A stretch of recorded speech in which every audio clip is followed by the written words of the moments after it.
जय हिंद, जय भारत। नमस्कार दोस्तों, स्वागत है आपका हमारे चैनल नॉलेज नाश्ता में।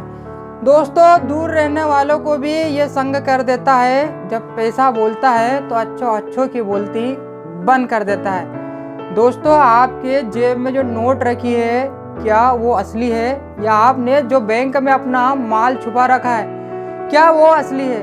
दोस्तों, इस बात की क्या गारंटी है कि आपने अपनी जेब में जो नोट रखी है उसका मूल्य और उसकी कीमत बराबर है? क्या दोस्तों, आप ये जानते हैं कि आखिर 100, 50, 200 या जो भी भारत की करेंसी नोट होते हैं उन पर क्यों लिखा होता है कि मैं धारक को इतने रुपए अदा करने का वचन देता हूं, और उसके नीचे गवर्नर के हस्ताक्षर क्यों होते हैं? दोस्तों, आज नॉलेज नाश्ता में हम आपको इसी ज्ञानवर्धक जानकारी से आपके ज्ञान में कुछ वृद्धि करना चाहेंगे। दोस्तों, हम आगे बढ़े, हमारे मेन मुद्दे पर पहुंचे उससे पहले मैं आपको एक कहानी सुनाता हूं। दोस्तों, जब राजतंत्र हुआ करता था उस समय स्वर्ण और चांदी की मुद्राएं चला करती थी, और इन मुद्राओं पर उतना ही मूल्य अंकित होता था जितना कि उस सोने या चांदी का मूल्य होता था। लोग इसी सोने और चांदी की स्वर्ण मुद्राओं का आदान प्रदान करके वस्तुओं का भी आदान प्रदान करते थे।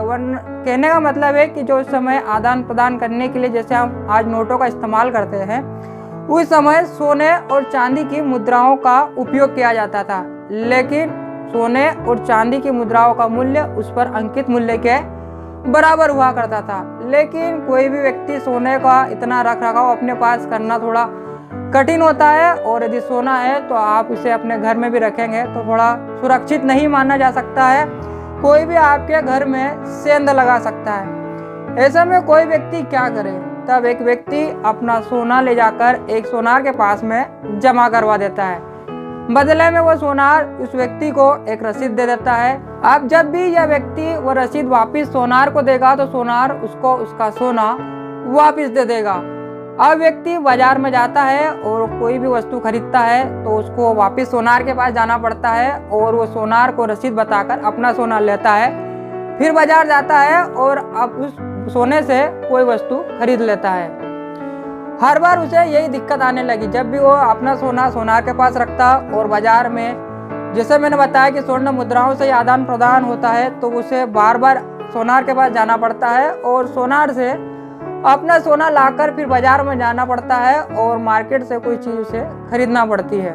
तो इससे उस व्यक्ति को काफी दिक्कत आने लगी। उसने सोचा क्यों ना ऐसा हो जाए कि मैं सामने वाले को यह रसीद दूं और सामने वाला मुझे इस रसीद के बदले में कुछ जो भी मेरी आवश्यकता है उसके हिसाब से वो मुझे वो चीज प्रदान कर दे। तब उसने सोनार के पास जाकर ये बात बताई तो सोनार ने कहा कि बिल्कुल हम ऐसा कर सकते हैं, यदि मैं इस रसीद पर लिख के देता हूँ कि मैं इस रसीद के बदले, जो ये रसीद जिस भी व्यक्ति के पास में होगी, मैं उस रसीद के बदले उस व्यक्ति को उतना सोना दूंगा। उस सोनार ने उस रसीद पर अपना यह वचन लिख दिया और उसके नीचे अपने साइन कर दिए।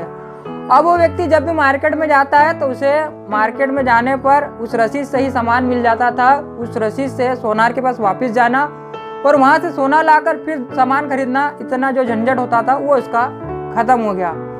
तो दोस्तों, इस कहानी से आपको कुछ समझ में आया? नहीं आया तो बने रहिए हमारे नॉलेज नाश्ता में, थोड़ा और नाश्ता करिए, बिल्कुल आपके ज्ञान में वृद्धि होगी। दोस्तों, भारत में जो करेंसी नोटों की छपाई होती है वो मिनिमम रिजर्व सिस्टम के अंतर्गत होती है, और यह सिस्टम प्रणाली साल 1957 से भारत में लागू है।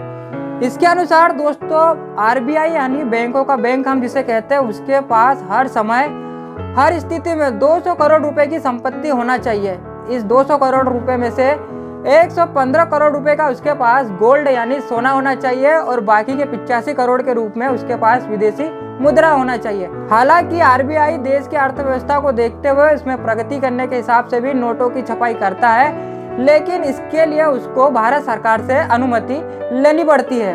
तो दोस्तों, भारत की जो करेंसी होती है, उसके जो नोट होते हैं, उस पर आपने लिखा हुआ देखा होगा कि मैं धारक को जितना कि उस नोट का मूल्य है वो मूल्य लिखा होता है, और उसके बाद लिखा होता है अदा करने का वचन देता हूँ, और उसके नीचे गवर्नर के साइन होते हैं यानी हस्ताक्षर होते हैं। तो दोस्तों एक प्रकार से आरबीआई ये धारक को विश्वास दिलाती है कि आपके पास जितने मूल्य का वो नोट है उतना सोना आपका रिजर्व बैंक में सुरक्षित है। यानी ये इस बात की गारंटी है कि यदि आपके पास 100, 200, 500 या 2000 का नोट है तो आरबीआई आपको 100, 500, 200 रुपए का मूल्य का सोना देने के लिए देता है। यह इस बात का जो वचन लिखा जाता है, यह इस बात की गारंटी है। दोस्तों किसी भी विषम परिस्थिति में, चाहे देश में गृह युद्ध हो या देश किसी अन्य देश के साथ युद्ध लड़ रहा हो, विश्व युद्ध हो, चाहे अकाल हो, भूकंप हो या बाढ़ आ चुकी हो या कोई महामारी आ चुकी हो या कोई बहुत बड़ी प्राकृतिक आपदा आ चुकी हो, किसी भी स्थिति में आरबीआई को डिफाल्टर घोषित नहीं किया जा सकता।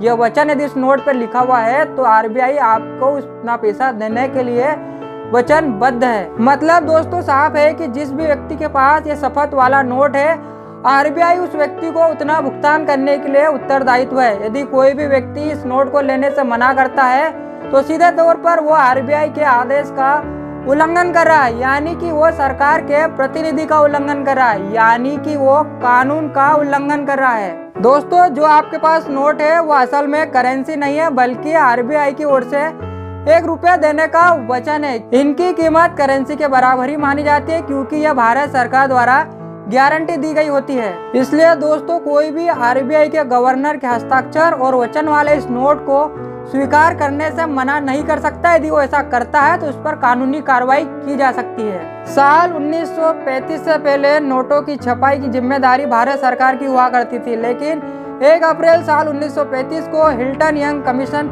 की रिपोर्ट के आधार पर भारत में रिजर्व बैंक की स्थापना हुई। यह क्वेश्चन प्रतियोगिता परीक्षाओं में पूछा जाता है कि किस रिपोर्ट के आधार पर और रिजर्व बैंक की स्थापना कब हुई, तो आप बता सकते हैं 1 अप्रैल 1935 को। इसका मुख्यालय वर्तमान में मुंबई में स्थित है।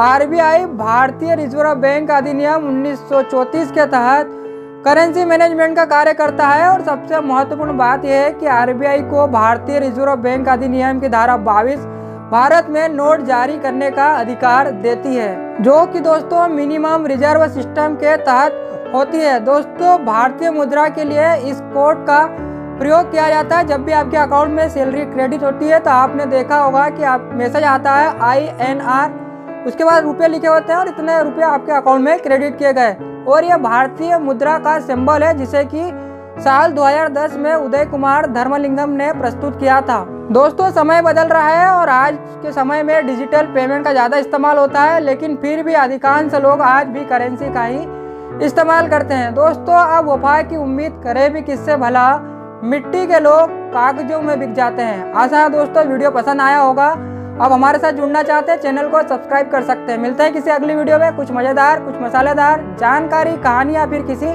किस्से के साथ। तब तक आप अपना ख्याल रखिए। जय हिंद, जय भारत।